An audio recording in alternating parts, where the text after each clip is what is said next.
The president has now agreed that we need to listen to the people. And I sympathize with my boss, President William Ruto, because this information was not available to him. I know President William Ruto. Had he known 2 months ago that the people of Kenya did not want anything to do with the Finance Bill 2024, he would not have asked his parliamentary party to push it through. Yet, we have an organization paid by the public to give him and government such information. And that is where the problem is. We have a dysfunctional National Intelligence Service that has exposed the president, the government, and the people of Kenya. Had the National Intelligence Service briefed the president 2 months ago about how the people of Kenya feel about the Finance Bill 2024, so many Kenyans would not have died. Property would not have been destroyed. Offices would not have been touched. There would have been no mayhem. But they slept on the job. It had to take people to die, property to be destroyed, protests across the country for the president to know the truth of what the people of Kenya feel. Yet, there is an organization paid for by the public to brief the president and the government about the feeling of the Kenyan people. Officers of the National Intelligence Service, officers of the National Police Service have told me in confidence they did not get advance intelligence briefs about the magnitude of the protest in Eldoret, in Kericho, in Nairobi, in Githurai, in Embu, in Nyeri. Since independence, there has been protests around Parliament.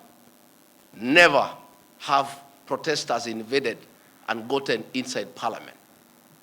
Senior officers have told me in confidence they did not have an advance intelligence brief about the intensity of the protest so that they prepare in advance. The National Intelligence Service slept on the job. And the problem is simple. The Director General of the National Intelligence Service, Nurdin Haji, was a junior officer in the National Intelligence Service before he was appointed as DPP. When he was appointed to the office of the Director General, because of inferiority complex, he chased away all the people who were senior to him when he was in the service, therefore crippling the capacity of that service and making it dysfunctional. 3 directors were chased away and reassigned to desk jobs in ministries across government.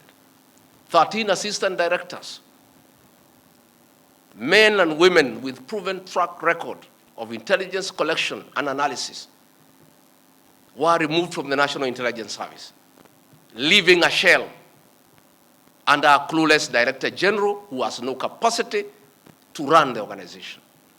And that is why the security sector was caught off guard by the intensity, the anger of the Kenyan people, the agitation of the Kenyan people,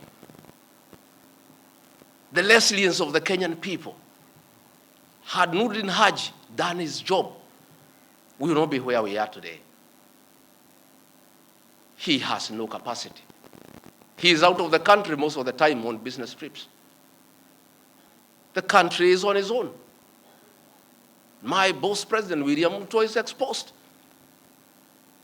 That he has to back down and admit that he has hurt the people of Kenya. Yet this matter has been in public domain for the last 2 months.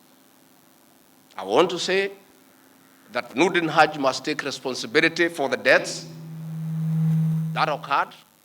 He must take responsibility for the mayhem.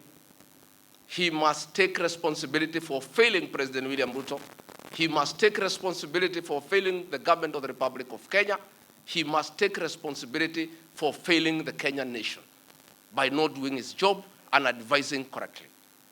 And he must do the honorable thing, not just take responsibility, but resign from that office and allow the president to pick a competent director general.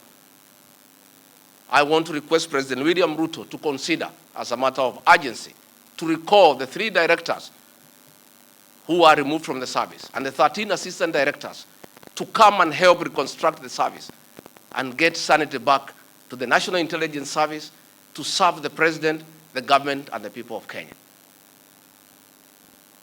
President William Ruto deserves better. He deserves a director general who knows what he's doing. He deserves a National Intelligence Service that is effective and that can analyze situations and keep him and the government informed on what is going on. It is embarrassing to me as Deputy President that it has taken protests, deaths, mayhem, destruction for the president to know the truth, yet there is an organization charged with that responsibility.